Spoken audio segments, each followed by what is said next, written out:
Anime and manga. You already know what mangaka means. But for those who don't, that is simply Japanese for comic book artists. Don't worry about it. It's alright. And American mangaka, such as myself, if someone from thank you so much. No, you weren't though. Who creates comics that are inspired by Japanese Okay, manga. thank you so much. And basically adopts a lot of the techniques from Japanese comics. And well, this is. I'm sorry, I'm a bit nervous, so please excuse me. Relax.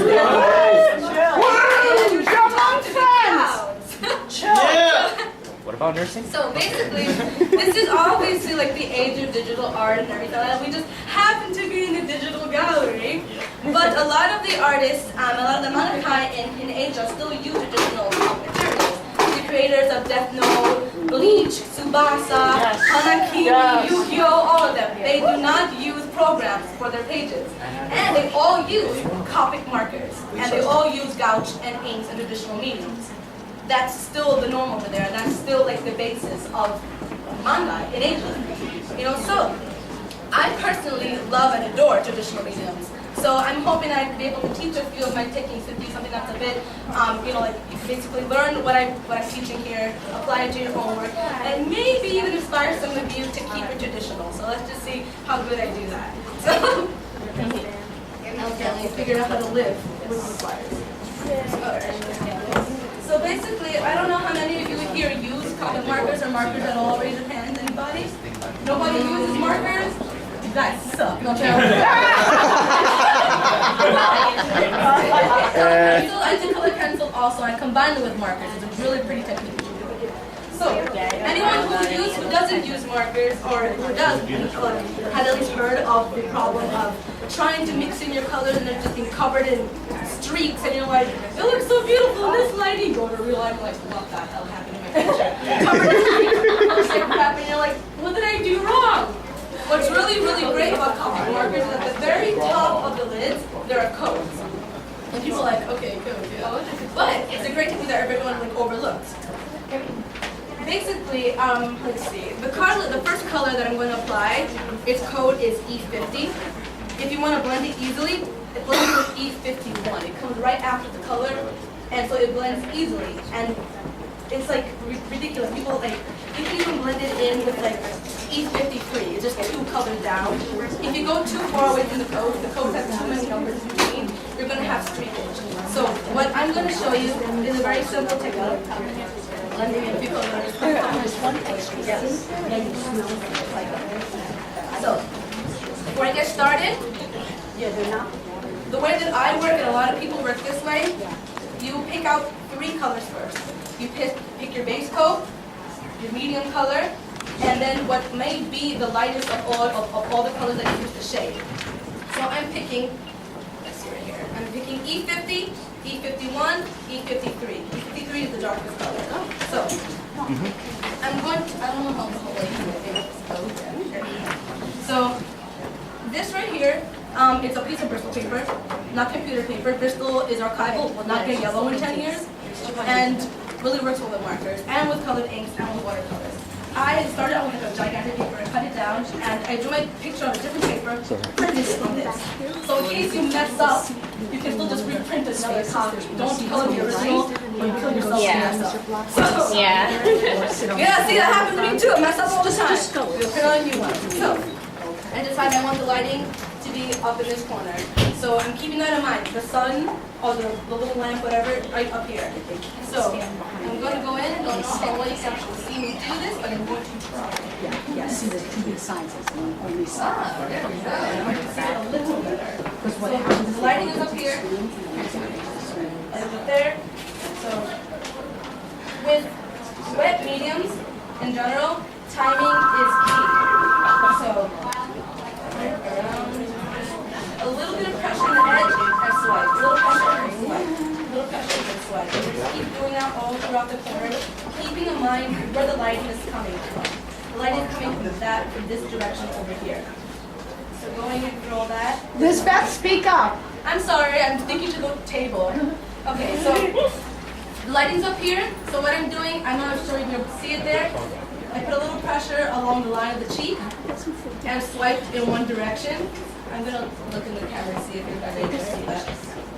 push and then swipe just in one direction. Like that. Right, but you can't Now, stand there. keeping in mind the light is coming from this direction, so I have the shadow be casted on the side of his nose. So again, that same technique, push and then swipe. Wherever you push will end up being darkest, obviously. You know, and wherever you swipe, it'll be just like this soft gradation of darkest to lightest as you go in that direction. She'll be back in a sec. Okay, so that's the basic right there. And obviously, you know, hair has depth. It's going to cast a shadow. So you keep that in mind. And the same thing. You just push up here and swipe down. Push, swipe down, push, swipe down. Do all that, and that's a little here. I don't know if anyone's ever noticed this on anyone's face before, but wherever your brow is, right here underneath your brow, this comes out a bit. So you have to keep in mind that will cast a touch of a shadow. So you don't have to go too crazy with that, but just make sure to represent the eyebrow. It will cast a shadow down there. Alright? This hair also with a shadow. It's right there. The jaw will do the same. This one has this color a little solid because it has a deeper shadow. Hang on 1 second, Elizabeth. Please, folks, put your phones on vibrate now, or they will be confiscated. Thank you. Okay, continue. So the color I just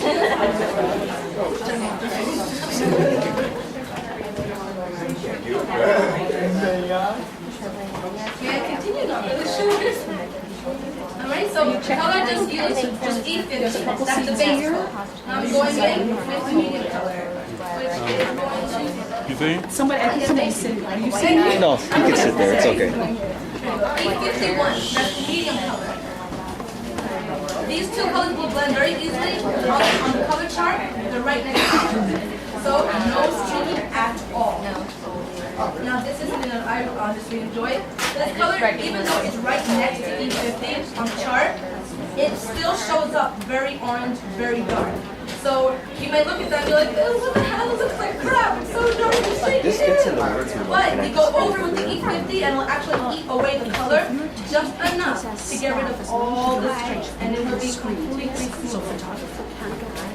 And raw, but remember the E50 underneath it for really, really smooth blending has to still be wet on the paper. If you wait for the base coat to dry before adding the next color, it's very difficult to get rid of the streaks. If the base is wet, you add this color on top of that, and they'll basically bleed into each other, and it will be super smooth. And so we'll basically do that for all the shadows. However, if you wanted a very sharp shadow underneath the hair, underneath the chin, wait for the base to completely dry. The base is wet, blends to the powder. The base is dry, it'll be very sharp. Anyone who works with watercolors kind of understands that concept because it basically acts the same way. All wet mediums do. Oil paints, gouache, they all have the same rule. They blend like powder really, really, really smoothly as long as the base is wet. So I'm going in with the shadow. So I don't know if you can see that very well there though, but I'm putting more ink at the very base of the hair and less towards the middle. This will give it a really smooth gradation look where it goes from darkest to light. It'll become more apparent with the next color. It takes a while. So just go through all the strands right there, each strand, now just a little bit more shadow. I'm using that technique. I'm going back to E50 to blend it out towards the end so that you won't be able to see any of the streaks. Go with the E50.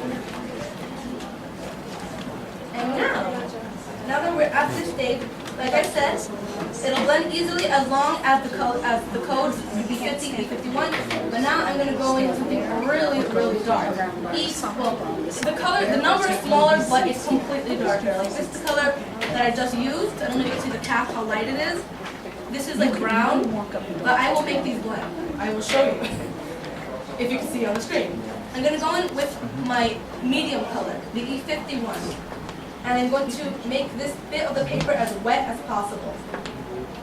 And hurry up and add in the dark brown. And while the dark brown is still wet, I'm going back with the E51. And if you were to be able to see it in person, you'll notice that it completely blended into each other.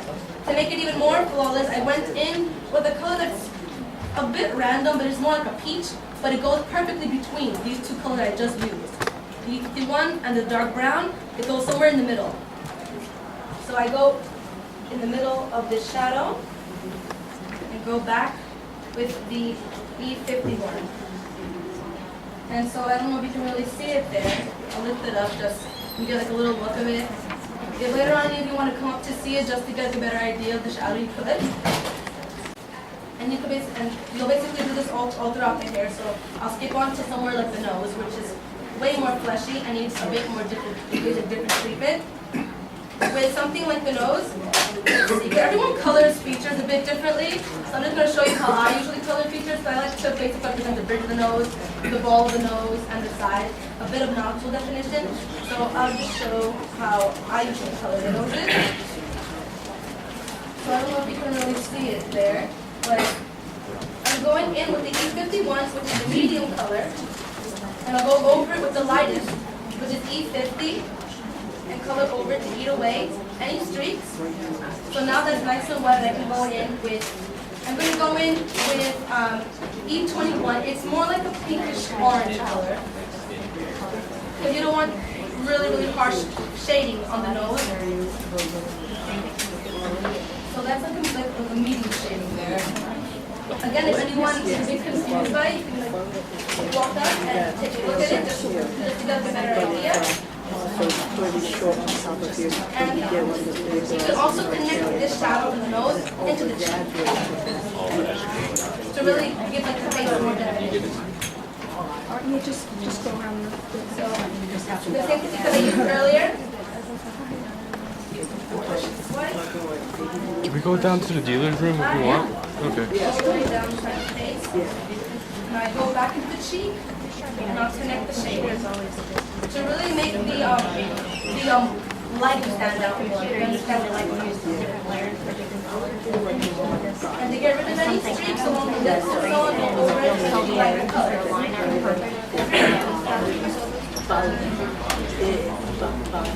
Alright, so that's the basic of that. I don't know what malfunction! What? What the heck?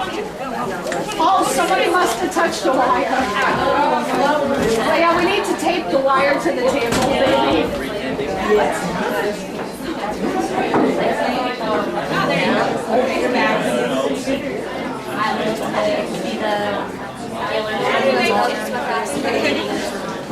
That was weird.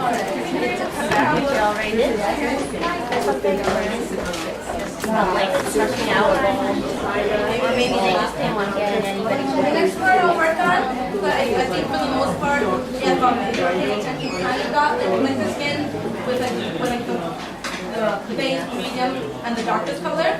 But you can also continue going, at this stage, you can go in with grays, greens, pinks, depending on what the special lighting you want. At this phase, you can just go in and blush and green. Use color pencils to add in these colors with a little cotton ball. Good to go. So I'm going to start working on the hair, at least like a piece of the hair to give you an idea of how I will work on that.